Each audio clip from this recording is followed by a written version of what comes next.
Bonjour, je suis Brice Tavernier, directeur des partenariats chez Wally, et je reçois aujourd'hui mon collaborateur Béranger Frani, notre directeur des investissements et asset management. Béranger, bienvenue, merci de ta Salut présence. Brice, merci beaucoup. Est-ce que pour nos auditeurs, tu peux déjà te présenter, nous dire quelle est ta mission chez Wally? Ouais, complètement. Alors, mon rôle chez Wally aujourd'hui, donc comme tu l'as dit, je suis à la direction des investissements. Donc, mon premier rôle, ma première casquette, puisque j'en ai plusieurs, ce sera donc mettre en place un réseau de sourcing pour pouvoir obtenir des opportunités d'investissement à proposer sous forme de club deal, réaliser toute la modélisation financière, prédire les perfs du club deal et après s'occuper de toute la partie transaction. Donc ça, c'est sur la partie investissement. Management, donc c'est là par contre c'est lorsque l'actif est acheté par nos investisseurs au sein des club deals, c'est de pouvoir suivre la performance de l'actif et faire en sorte que ça colle avec nos prédictions et de pouvoir optimiser les performances de notre bien. D'accord, très bien. C'est vrai que grâce à toi, on source beaucoup de biens en hôtellerie, mais par hôtellerie, Ouais. majoritairement en ce moment. Depuis effectivement quelques mois, il y a un côté anxiogène pour les investisseurs et nos partenaires, c'est la loi anti-Airbnb dont Mm. on entend parler. Est-ce que tu peux nous en dire un peu plus? En quoi elle consiste cette loi? Oui, alors la loi anti-Airbnb, ça va vraiment être ça va être un game changer hein, sur ce marché-là. Ça va être un gros changement sur ce marché, sur le marché de la para-hôtellerie. Alors la loi dite anti-Airbnb, en fait, c'est vraiment un wagon de plusieurs amendements qui aura pour objectif de réguler le marché de la location courte durée, de la para-hôtellerie. D'accord. Tu sais précisément sur quels aspects de la loi ou les contraintes supplémentaires qui vont être mises en place? Ouais, alors il y a une bonne dizaine de mesures. Après, bon, on en a retenu trois principales déjà pour pouvoir, parce que c'est celles qui vont avoir le plus d'impact. Et après, ça va plutôt impacter de manière chirurgicale chaque investisseur ou en tout cas chaque para-hôtelier. Donc la première des règles, ça va être la diminution de l'abattement fiscal. Le régime des loueurs meublés bénéficie d'un abattement fiscal de 50% et donc cet abattement va passer à 30% aujourd'hui. Donc ça c'est pour les actifs qui sont non classés. Pour les chambres d'hôtes et les actifs classés, donc ceux qui bénéficient d'éléments de confort vraiment spécifiques, là, l'abattement fiscal va passer à 20 à 50% au lieu de 70 ou 71. Ensuite, donc ça c'est sur la partie abattement fiscal. Il va y avoir aussi toute une réforme concernant les exigences de décence énergétique. Donc là, en fait, on va appliquer la même réglementation du marché locatif longue durée au marché de la location courte durée. Je pense qu'on va en revenir un peu tout à l'heure, mais on rentrera plus dans le détail, mais voilà, aujourd'hui, tous les nouveaux meublés touristiques devront justifier d'un DPE supérieur à D. Les meublés touristiques existants auront un délai de 10 ans pour pouvoir rentrer dans la norme et du coup avoir un DPE classé entre A et D. D'accord. Et l'objectif étant avoir une note inférieure à D d'ici 2034, c'est ça, je crois. Exactement, ouais. Donc ils ont 10 ans, de 2024 à 2034, c'est ça. Et la dernière grande mention qu'on a retenue pour en parler là au sein de ce podcast, c'est l'instauration de quotas de la part des mairies. En fait, les mairies aujourd'hui vont avoir beaucoup plus de liberté sur l'instauration de quotas et donc limiter le nombre de meublés touristiques au sein de leur commune. Et ça va notamment passer par la demande d'enregistrement préalable. Donc ça, c'est quelque chose qui existait déjà dans les grandes villes, Paris, Lyon, Marseille, Bordeaux et autres. Mais ce sera étendu à l'ensemble des communes qui le souhaitent. Donc c'est tout simplement une demande qui doit être réalisée sur le site de la mairie par la personne qui veut mettre en location en meublé touristique son logement. Et donc la mairie leur donne un numéro d'enregistrement, ce qui leur permet de référencer l'ensemble des meublés touristiques au sein de leur commune. Oui, c'est ça, les mairies vont pouvoir, aujourd'hui c'est limité à 120 jours sur la résidence principale, mais vont pouvoir diminuer à 90 jours si elles le souhaitent, c'est ça? Ouais, c'est ça. Alors ça, c'est encore autre chose par rapport au numéro d'enregistrement. Tu as raison d'en parler. C'est donc aujourd'hui les résidences principales, donc un particulier qui met son appartement sur Airbnb peut le faire dans une limite de 120 jours par an dans les grandes agglomérations. Et donc, ce délai, enfin ce quota de 120 jours par an va être ramené à 90 jours par an pour les communes qui le souhaitent. D'accord, donc on voit qu'il y a effectivement un certain nombre de mesures assez restrictives et en tout Mm. cas qui régulent ce marché.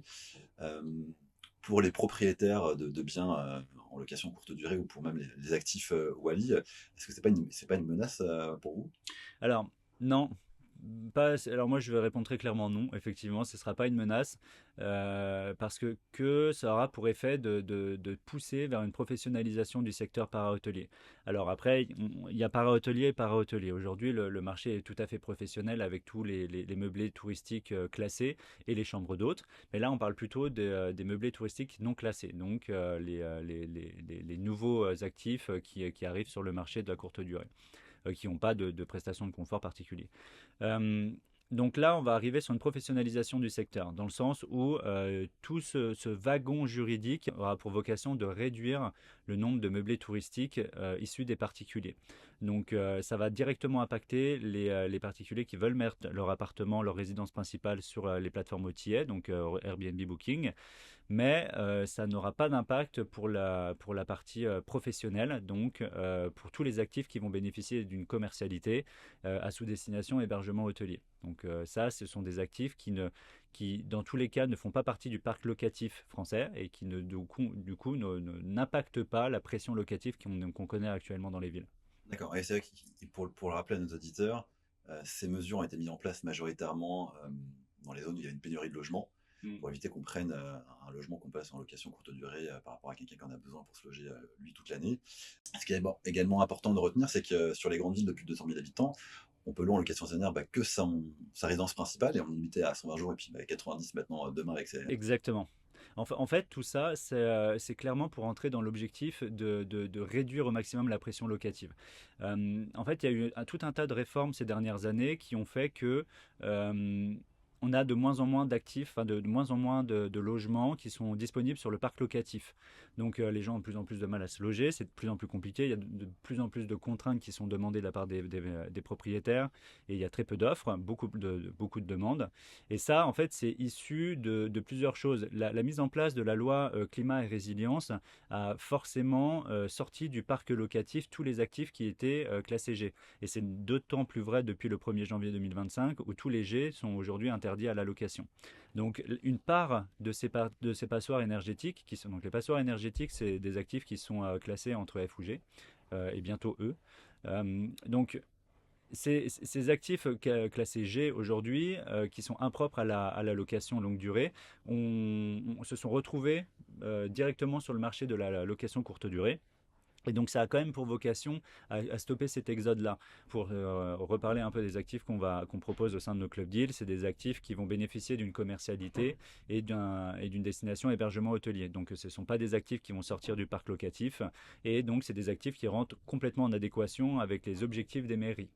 On est plus considéré comme des mini chambres d'hôtel, donc sans les services qui y sont associés évidemment, que comme des appartements mis sur le marché de la location courte durée. Si je comprends bien, donc la loi anti-Airbnb qui concerne majoritairement les particuliers qui font de la location saisonnière, c'est plutôt une aubaine pour les professionnels ou les gens qui ont une destination hôtelière, et notamment pour Wally.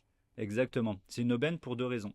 C'est une aubaine parce que déjà, il va y avoir forcément moins d'offres de meublés touristiques sur le marché, puisqu'on l'a vu, en fait, le wagon de réforme qui arrive, qui est déjà arrivé, va réduire drastiquement le nombre de particuliers qui vont mettre leur résidence principale sur les plateformes. Et le deuxième attrait, c'est que aujourd'hui, les mairies vont pouvoir contrôler l'afflux de nouveaux meublés touristiques. Et donc ça va automatiquement créer de la valeur sur les actifs qui sont déjà exploitables 365 jours par an au sein des grandes communes, notamment Paris, Lyon, Marseille, Bordeaux, où la réglementation va être de plus en plus forte et l'arrivée sur le marché de nouveaux actifs exploitables toute l'année, 365 jours par an, va être fortement limitée. C'est déjà le cas à Paris, c'est très compliqué aujourd'hui à Paris de pouvoir faire réaliser un changement de destination pour aller chercher la destination hébergement hôtelier.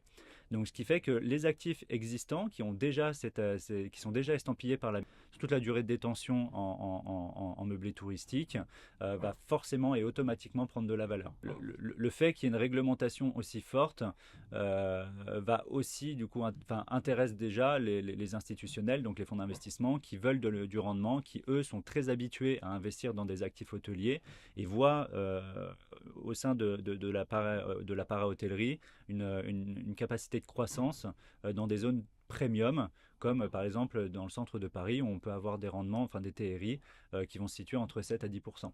Et du coup, ce sont des taux de rendement que peuvent chercher les institutionnels. D'accord, on est sur un marché qui est en train de se professionnaliser, tant sur l'acquisition que sur, la revente, Ouais. mais également l'exploitation. Donc c'est bien avec commercialité et destination par hôtelière, effectivement. Comment toi tu fais pour les sourcer chez Wally?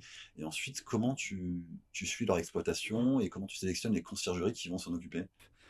Nous, les actifs sur lesquels on va se positionner, ce sont des actifs qui sont commerciaux. Donc, pour reprendre hein, le jargon juridique, en fait, on a cinq grandes familles d'actifs, cinq grandes familles de destinations sur un local, et on a ensuite tout un panel de sous-destinations en fonction à l'intérieur de ces cinq familles. Nous, aujourd'hui, on va se positionner sur la famille des locaux commerciaux avec une sous-destination hébergement hôtelier. Et sur certains dossiers, on va pouvoir se positionner sur des bureaux, par exemple, et sur lesquels on va demander un changement de destination en local commercial sous destination hébergement hôtelier. Et donc, c'est ce type d'actif qu'on va rechercher. Et forcément, ce n'est pas un type d'actif qui est si facile à avoir. En fait, c'est vraiment un réseau très particulier, hein, et on travaille notamment avec des conciergeries et des acteurs spécialisés. La plupart des agences immobilières n'ont pas forcément le type d'actif qui nous intéresse, puisque la réglementation est très stricte et pas forcément connue de tous. Donc, on a un réseau très spécialisé là-dessus qui nous permet de sourcer les actifs. Ensuite, au niveau de l'exploitation, on va passer par la gestion. Donc, nous, ce qu'il faut bien comprendre, c'est qu'on fait le travail d'asset management. Donc, l'asset management, c'est le suivi et l'optimisation des performances d'un actif. Par contre, toute la gestion courante va être déléguée à une conciergerie locale. On peut, légitimement se demander aussi, comment ça se passe demain pour les actifs de Wally ou ceux de propriétaires qui ont un bien à destination par hôtelière s'il y a un Covid bis? Ouais. Alors, ah oui, alors le Covid, là pour le coup, bah, c'est pas un mystère, ça a directement impacté les performances touristiques, alors partout dans le monde, hein, il n'y a pas uniquement en France. D'ailleurs, pour la petite histoire, on a fait un classement des villes pour savoir laquelle a été la plus impactée. Donc, bah, c'est Paris qui a été la plus profondément impactée, puisque c'est celle qui a le plus de clientèle internationale. Et celle qui a été le moins impactée, c'est Marseille. Donc, la pression hôtelière, enfin l'offre hôtelière a plutôt bien résisté à ce moment-là. Alors ça, c'était pour la petite aparté. Alors qu'est-ce qui se passe en cas de Covid bis? Alors évidemment, en fait, là, l'intérêt, c'est surtout de souligner la résilience du marché hôtelier et para-hôtelier. La France est quand même un pays ultra touristique. Paris est la première destination touristique au monde avec, je crois, 555 millions de nuitées marchandes. Enfin, c'est stratosphérique par rapport aux autres villes. Donc on est revenu plus fort qu'avant Covid. Euh, et l'effet JO, j'imagine, a boosté, va encore booster sur quelques années. Oui, ouais, c'est ça. On est revenu plus fort. Après, les JO, beaucoup vont te dire qu'on a quand même pris une douche froide. Et c'est vrai que c'est un peu le cas, puisqu'en fait, tout le monde imaginait que sur le marché de la location courte durée, du meublé touristique en tout cas, tout le monde imaginait pouvoir vendre, vendre des nuitées marchandes à des prix stratosphériques par rapport à ce qui se fait sur le marché généralement, et avec des taux d'occupation à 100%. La réalité, c'est qu'il y a eu une explosion de l'offre à ce moment-là, et du coup, bah, forcément, la densité touristique n'a pas pu tout absorber. Donc, il y a forcément des gens qui sont restés sur le carreau. Et pendant la période des JO, l'offre hôtelière, enfin les chiffres hôteliers et para-hôteliers ont été plutôt en dessous des attentes. Mais ce qu'il faut voir, c'est qu'il va y avoir un rayonnement national et international suite aux JO. Et ça, on commence déjà à le voir. C'est-à-dire que la saison touristique sur la fin d'année 2024 a été plutôt bonne par rapport à ce qui s'est enregistré sur les autres années. Donc, on sent que dans tous les cas, il va y avoir un afflux de touristes, puisqu'il y a quand même eu des projecteurs au niveau mondial sur la ville de Paris et sur la France en général. Il y a une question légitime qu'on peut se poser en tant que partenaire CGP ou investisseur. Comment ça se passe pour la revente sur Steam? Ouais. Alors, bah, comme tu le disais tout à l'heure, puisqu'il y a une professionnalisation du secteur, on va partir sur un autre, enfin, une autre typologie d'investisseurs aussi. On n'est plus sur des investisseurs particuliers ou semi-professionnels. Sur ce marché, on voit des investisseurs institutionnels maintenant. Donc des fonds d'investissement, des sociétés d'investissement immobilier. Donc là où on va réussir à créer de la valeur, c'est parce que ces actifs, on les achète sur une valeur de prix au mètre carré, donc une valeur métrique qui va être plutôt modérée, puisqu'en fait, ça va être celle du marché.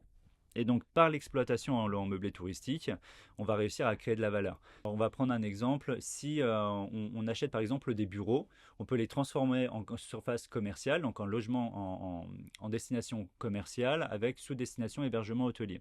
Et donc là, on va avoir après une exploitation qui sera permise 365 jours par an en meublé touristique et donc qui vont générer des rendements. Au bout de 5 ans, on va avoir donc 5 années de bilan comptable sur cet actif-là. Et donc, on va pouvoir revendre l'exploitation par le rendement. Ce qui veut dire qu'un fonds ou un professionnel, en tout cas de la location par hôtelière, un actif qui a une commercialité avec une destination par hôtelière, va le valoriser à un prix d'achat supérieur à celui d'une habitation classique qu'il n'aurait pas. Alors, Sur la même localisation. Ouais. Généralement oui, puisque on va se baser sur le rendement. Et après, il va y avoir aussi un autre système qui s'appelle la cession en portefeuille. Donc, ce n'est pas la revente actif par actif donc de l'ensemble de nos club deals qui va se faire en diffus. Ce sera donc une cession en groupe, en portefeuille, où donc un fonds d'investissement pourra racheter la totalité. Ok, très clair. Donc en synthèse, la loi anti-Airbnb, c'est plutôt une aubaine pour Wally les investisseurs en para-hôtellerie, pour ceux qui font ça de manière professionnelle et dans les règles avec une commercialité et une destination para-hôtelière, tant pour l'exploitation que pour la revente derrière potentielle. Exactement. Si on rentre dans les objectifs de la mairie, tout se passera bien. On pourra justement aller chercher des bonnes opportunités. Et encore une fois, la professionnalisation du secteur va tendre à créer un marché qui est annexe, créer un marché, un microcosme sur les actifs détenus et exploitables en meublé touristique.